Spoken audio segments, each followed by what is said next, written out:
सुबह हम सबको पता है कि आज है 28 नवंबर, यानी कि गुरुवार का प्रदोष का बहुत पैसा दिन। और इस बार की जो प्रदोष पड़ रही है वो पड़ रही है गुरुवार को, जिससे गुरु प्रदोष के नाम से भी जाना जाता है। अभी जो गुरु जी की कथा बनारस में कही गई है। और जो गुरुवार की जो प्रदोष पर गोल बत्ती और लंबी बत्ती को एक ही दीपक में लगाने का बहुत आसान सा उपाय बताया।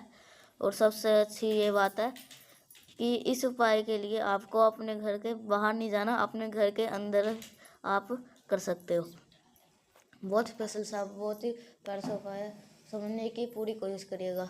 देखो, सबसे पहले ये ध्यान रखिएगा कि आपके घर के में अगर आप ये उपाय घर पे कर रहे हो, अगर आपके घर में कौन सा होना चाहिए, नंदी बाबा होने चाहिए। अगर आपके घर में नंदी बाबा नहीं है तो आप इसके उपाय को मंदिर में करिएगा। अब यहाँ पर आपको दिख रहा होगा दिया। अब मैं जरूरी कहता हूँ, कौन सा दिया हो, नया हो पुराना हो, कैसा भी दिया हो ले सकते हो, आप ले लेना। अब जैसा भी मैंने लिखा था ये स्क्रीन पे, हम लोगों को एक ही दीपक में क्या करना है, 2 बत्ती लगा रही है। अब उन 2 बत्ती को लगाने का एक तरीका डिफरेंट है। आपको उसी बत्ती में, उसी दीपक में एक आपको गोल बत्ती लगा रही है और इसी दीपक में आपको एक लंबी बत्ती लगानी है। जैसे मैं लगा रहा हूँ ना, आपको भी इसी तरीके से लगानी है। आपको इस दीपक के अंदर घी डालना है। अगर आपके पास में घी नहीं है तो आप इस उपाय को घी से करना। अगर घी नहीं है तो आप घी से ये उपाय नहीं करिएगा। अगर आपके पास घी नहीं है, ना ही सरसों का तेल, ना ही तिल का तेल से ये उपाय होता है, सिर्फ घी का ही होगा। अब आप यहाँ पर क्या करोगे, इस दीपक को उठाओगे। दीपक के उठाने के बाद में आपको जाना महादेव के शिवलिंग के पास में। तरीका समझिएगा। आपको क्या करना है, ये जो महादेव का शिवलिंग है ना, जो दीपक मैंने आपको दिखाया हूँ, जिस दीपक को अंदर आपने गोल बत्ती लगाई है और एक लंबी बत्ती एक ही दीपक में लगाया हो, आपको इस दीपक के अंदर क्या करना है, प्रज्वलित करना है। जब आप इस दीपक को प्रज्वलित करोगे, शिव शंभू भोलेनाथ के नाम से पास में एक बारी हाथ से दिखा देना दीपक को। और दिखाने के बाद में आपको जहाँ पर भी आप इस उपाय को कर रहे हो, नंदी बाबा के पास में ले जा करके उनको एक बारी दिखा देना। दिखाने के बाद में क्या करना होगा, आपको उन्हें दिखाने के बाद में आपको भोले शंकर के शिवलिंग और नंदी बाबा के बीच की दूरी होती है, उसके बीचों बीच में आपको रखना है। जैसे मान लो ये नंदी बाबा है, तो इन दोनों के बीच की जो दूरी होती है ना, उसके बीचों बीच में यहाँ पे आपको रख देना है दीपक। उस जो भी व्यक्ति इस उपाय को गुरुवार के प्रदोष में करता है, उनके घर में कभी भी धन संपदा नहीं होती। और जिस कामना से, जिस इच्छा पूर्ति से इंसान ने ये उपाय किया है, एक बार इच्छा पूरी जरूर करना है। अब यहाँ पर समझ लेना, अगर आप ऐसे समस्या आ जाती है, अगर आप ये दीपक बीचों बीच नहीं रख सकते हो तो आप चाहो तो इस दीपक को नंदी बाबा के पास रख सकते हो, या तो आप दीपक को महादेव के शिवलिंग के पास में भी रख सकते हो। करना जरूर है इस उपाय को। बहुत ईजी सा, बहुत आसान सा उपाय था। चलो एक बार और आगे बढ़ते हैं इस वीडियो के। हम दूसरे उपाय की तरफ आपको करना है, सिर्फ और सिर्फ एक चावल के दाने के साथ में। इस उपाय में कहीं पे भी जाने की जरूरत नहीं है, आपको अपने घर पे ही करना होगा। ये जो दूसरा उपाय है ये आपका होगा इच्छा के लिए। जैसे कि मान लो अगर कोई ऐसी विशेष है जिसके लिए आप चिंतित रहते हो, परेशान रहते हो, ये इच्छा पूरी नहीं हो पाती है, तो आप इस उपाय को करिएगा। इसके लिए आपको हमें जरूरत पड़ेगी चावल के एक दाने की। ध्यान रखिएगा चावल का दाना कहीं से खंडित ना हो, टूटा हुआ ना हो। हमने जानबूझ करके एक चावल का दाना लेना है, और एक चावल का दाना ले लीजिएगा। और चावल का दाना जो आपको दिख रहा है, ये चावल का दाना खंडित नहीं है। जैसे कि चावल के दाने के जो आप खंडित नहीं लेना। और चावल ले लिए, चावल के बाद बेलपत्र ले लेना। एक बेलपत्र ले लेना। जब एक बेलपत्र लेने के बाद में जो कैसे कटी पिटी ना हो, और तांबे के लोटे के अंदर जल भर करके पहुंच जाना सीधा महादेव शिवलिंग के पास में। तरीका समझिएगा। जब भी आप चावल के दाना चढ़ाने की बात करते हो, वो स्थान कौन सा होता है, वो होता है माता अशोक सुंदरी का।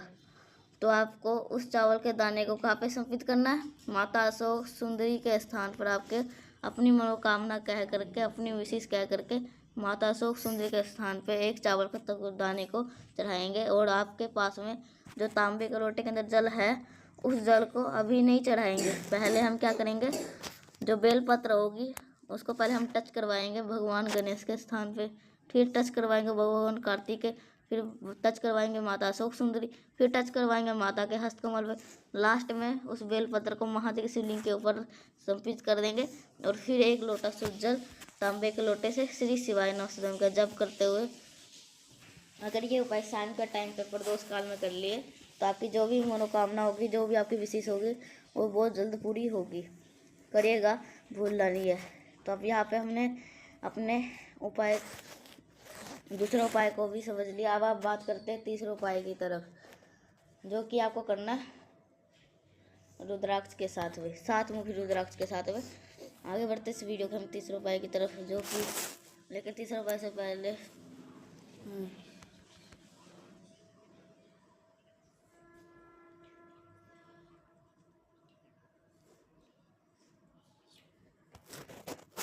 उसके लिए आपको एक रुद्राक्ष लेना है। वो रुद्राक्ष 7 मुखी हो, 9 मुखी हो, 3 मुखी हो, 5 मुखी, जितने भी हमको, जितना भी एक रुद्राक्ष आपको ले लेना। रुद्राक्ष लेने के बाद में आपको तांबे का लोटा लीजिएगा, उसके अंदर जल भरिएगा और जो रुद्राक्ष है उस रुद्राक्ष को इसी कलश के अंदर, जल के अंदर डाल देना। अब इस रुद्राक्ष को जल के अंदर कितनी देर तक ढालेंगे, कम से कम 30 मिनट तक ढालेंगे। आधे घंटे तक इस रुद्राक्ष को जल के अंदर रखे रहना।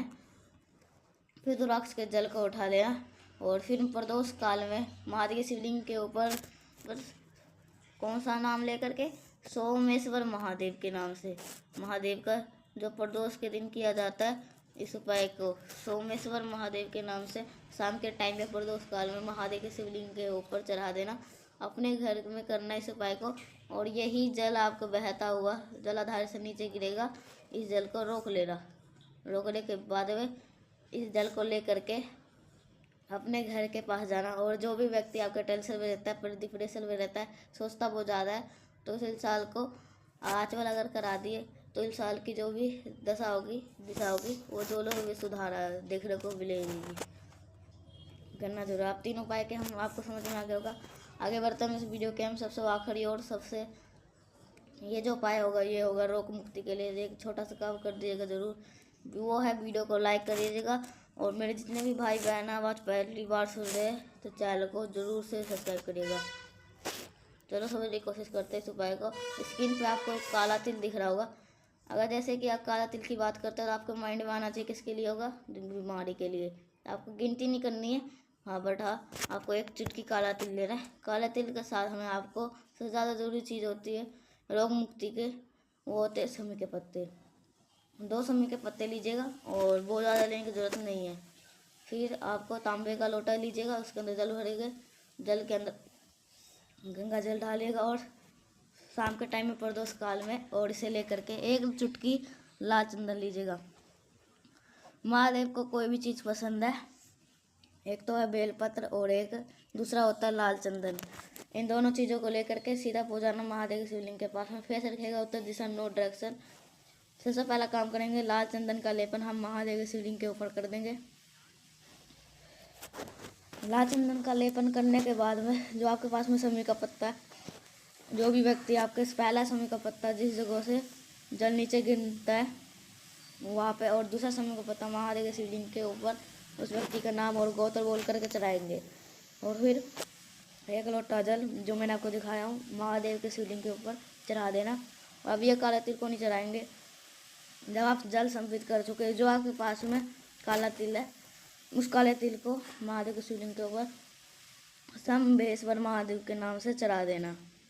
शंभेश्वर महादेव के नाम से अगर आप इस जल को समर्पित कर देते हो तो आपकी जो भी बीमारी होगी वो सारे ख़त्म हो जाएगी। तो मैंने कोशिश करी आप सभी को बहुत प्यार से उपाय के समझाने की। वीडियो पसंद आए तो लाइक करिएगा। कुछ पूछना नहीं समझ में आया तो नीचे कमेंट पूछ सकते हो। आवाज़ पहली बार सुन रहे हो तो चैनल को जरूर से सब्सक्राइब करिएगा। तो मिलते हैं नेक्स्ट उपाय के साथ, तब तक के लिए श्री शिवाय नमस्तुभ्यम।